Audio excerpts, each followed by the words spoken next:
Today we are going to start with the first, that is mechanical weathering. You saw three types of weathering: mechanical, biological and chemical, right? So today we are going to do only mechanical weathering. In the next online class we are going to continue with biological and chemical weathering. So let us start the today's section. Students, today we are going to see the mechanical weathering. Try this. Take an onion, cut it in the middle, observe the outer part, try to remove each skin layer of this part. Now you have to try this at your home. आप लोग के पास onion है, कांदा, right? You have to cut it from the middle. कांदे को क्या करना है, मिडल से ऐसा कट करना है. उसके बाद क्या करना है, you have to remove the skin. एक एक स्किन निकालना है जो ऊपर का रहे ना. Okay, one skin you have to remove. So what you are going to observe, let us see. Geographical explanation. You will notice that just as we can remove each and every outer layer of the onion, similarly in nature rocks undergo such process. The rock, this is seed, it's look like same like an onion, right? तो यही बताना चाहता है कि जैसे onion, right, onion का एक एक स्किन वी कैन रिमूव, तो similarly we can also remove same like the rock का भी ऐसे लेयर होता है. Okay,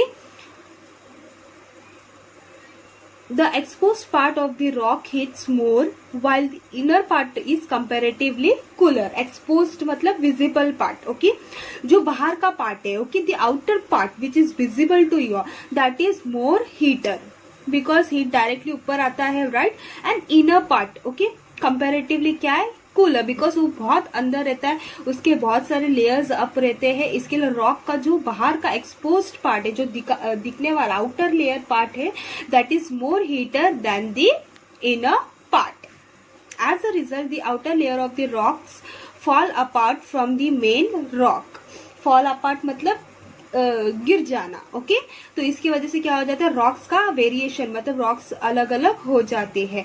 this is called exploitation of the rock. See figure 3.2.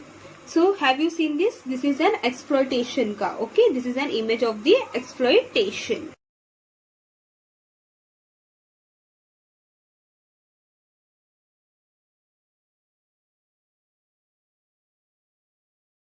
Mechanical weathering mainly occurs because of these following reasons: temperature, forced crystal growth, release of pressure, water. तो today we are going to learn this mechanical weathering का mainly किस वजह से, what are the reason of mechanical weathering. mechanical reason किस वजह से होता है, उसका कारण क्या है. तो कारण what are the reasons? temperature, frost, crystal growth, release of pressure and water. Now first is temperature. The minerals in the rock expand because of heat and contract when the temperature decreases. The minerals in the rock expand. minerals जो rock के अंदर जो minerals होते हैं, because of heat, heat की वजह से क्या हो जाता है, वो minerals expand मतलब एक्सट्रैक्शन फैल जाते हैं.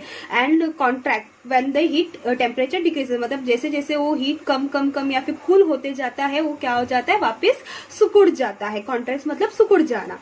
Due to such continuous contracting and expanding tension develops in the rock particles. ये प्रोसेस कैसा है, it is an continuous process. ये प्रोसेस जो एक्सपांड वाला है, कॉन्ट्रैक्टिंग वाला है, वो कैसा है, वो बार बार मतलब कंटिन्यूस प्रोसेस है. तो इस वजह से क्या होता है, tension develops in the rock particles. Tension मतलब चेंजेस रॉक्स में, इसके वजह से क्या हो जाते हैं, बहुत सारे changes you can C.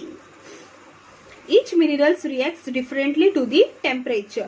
Minerals temperature जैसे अगर ज्यादा टेम्परेचर है तो मिनरल ज्यादा एक्सपांड होंगे, और कम टेम्परेचर है तो वो उतने ज्यादा कॉन्ट्रैक्ट हो जाएंगे. तो टेम्परेचर की वजह से it reacts differently. Some minerals expand more while other do not expand as much. मतलब कुछ कुछ मिनरल्स क्या हो जाते हैं, ज्यादा एक्सपांड होते हैं, और कुछ कुछ मिनरल्स कम एक्सपांड होते. Consequently the tension formed in the rock also increases and decreases. तो इसके वजह से जो चेंजेस है रॉक्स के अंदर, टेंशन मतलब चेंजेस, राइट? तो रॉक्स के अंदर जो भी चेंजेस डेवलप हो रहे हैं, it changes due to the tension increase और डिक्रीज होने की वजह से। As a result cracks develop in the rock and they break. तो इसकी वजह से व्हाट हैपन, क्रैक्स क्या हो जाते हैं, डेवलप होते हैं, और इस वजह से व्हाट हैपन, रॉक्स ब्रेकअप होते हैं, रॉक्स क्या हो जाते हैं, टूट जाते हैं। In area where the diurnal range of temperature is higher, diurnal मतलब एवरीडे, मतलब जहाँ पे रोज रेंज ऑफ टेम्परेचर ज्यादा है। Weathering of this type is common in hot desert. तो ये क्या है, ये टेम्परेचर ज्यादा, मतलब ये चेंजेस कहाँ दिखाई देगा, रेगिस्तान में, जैसे कि हॉट डेजर्ट में। हॉट डेजर्ट में क्या होता है, टेम्परेचर ज्यादा होता है। तो you can see this tension in this hot desert. You have seen this image scattering का, right? Because of this temperature heat के वजह से what happened, the rock got scattered. Now next is frost. You know that the volume of the water increases when it freezes. आपको पता है कि water का जो वॉल्यूम है, जब वो फ्रीज होता है तो उसका वॉल्यूम क्या रहता है, बहुत ज्यादा होता है। In areas where the temperature dropped below 0 degrees Celsius for quite some time, the water accumulated in the rock and survived in the rock freezes. Its volume increases. This leads to tension in the rock and they scattered.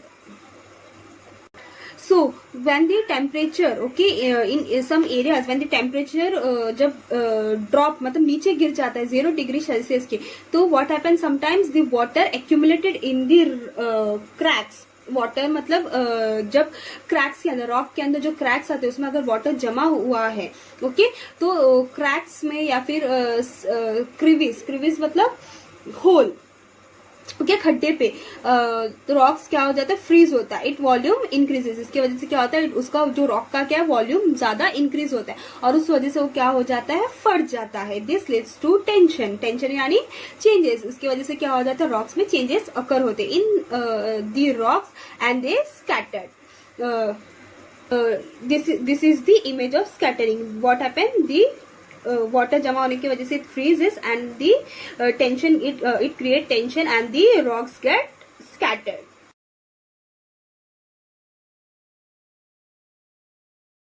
Next is crystal growth in rocky coast. Rocky coast यानी जहाँ पे rocks ज्यादा है। In rocky coast waves hits the sea cliff. The water is alkaline. What is alkaline? Means normal या फिर regular water से pH level कम होता है, right? As compared to alkaline water. Alkaline water का pH level क्या होता है, बहुत ज्यादा high होता है, okay? Alkaline water में pH level बहुत ज्यादा high होता है as compared to the regular और normal water. Some water droplets hits the crack in the rocks. In the alkaline water, the soluble materials in the rock get dissolved. तो इसकी वजह से क्या होता है, alkaline water की वजह से जो भी water में जो soluble materials थे वो rocks के अंदर क्या हो जाते हैं, dissolve हो जाते हैं। dissolve मतलब मिल जाते हैं। This leads to the formation of small holes in the rock. तो इसकी वजह से क्या हो जाते हैं, rocks के अंदर छोटे छोटे खड्डे होने लग जाते हैं। This is the effect of solution. Alkaline water gets stored in this hole. Because of the heat, this water turns into water vapor. So because of this, तो heat के वजह से क्या होता है, heat के वजह से water what happens? Water turns into water vapor, and only crystal of alkaline material remains in the water. तो in the rock, water क्या हो जाता है, water vapor के through water it turns to water vapor. But the crystal of alkaline जो भी materials है, it remains in the rock. Crystal occupy more place, crystal बहुत ज्यादा स्पेस ऑक्यूपाई करता है। It causes tension in the rock, tension मतलब changes in the, this creates changes in the rock. Holes are formed in the rocks, it looks like an honeycomb, it looks like an honeycomb, okay. So this is the picture of alkaline crystallisation.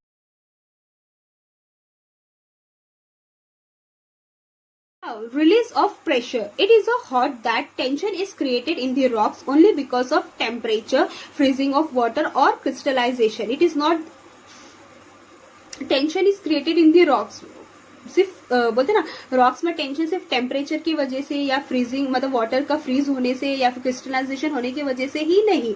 The outer layer of the rocks exert pressure on the inner or the lower layer. तो outer layer भी क्या करता है, outer layer also give the pressure to the inner or the lower level. When this pressure cease to exist, the lower or the inner layer get freed मतलब release from this pressure. This leads to weathering. ये भी एक reason है weathering का.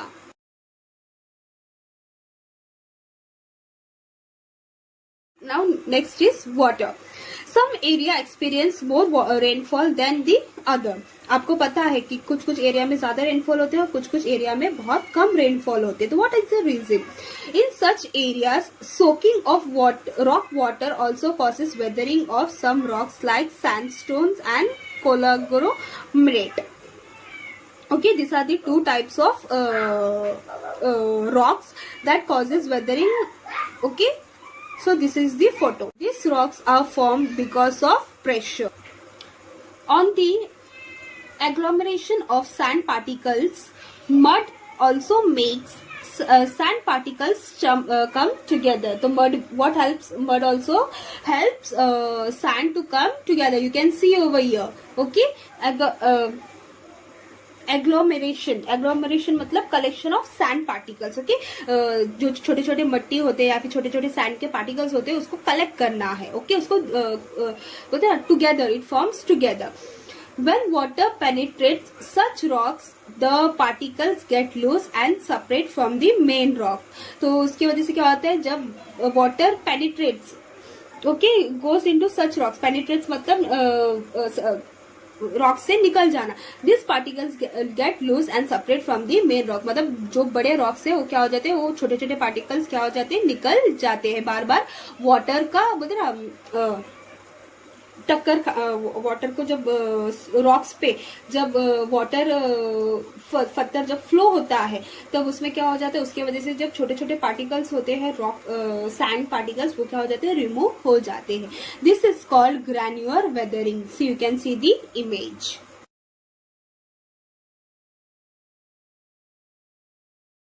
Sometimes both temperature and water are responsible for weathering.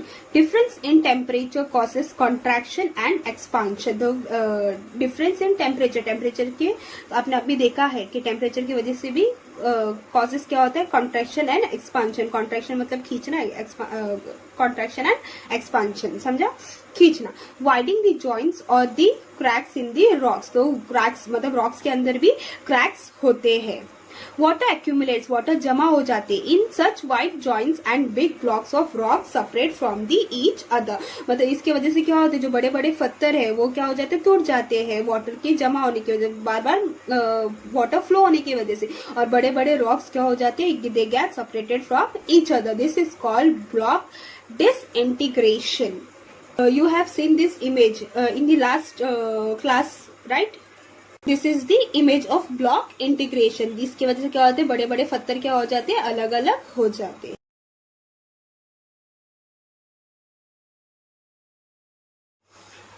So hope students you have understood the today's part that is mechanical weathering.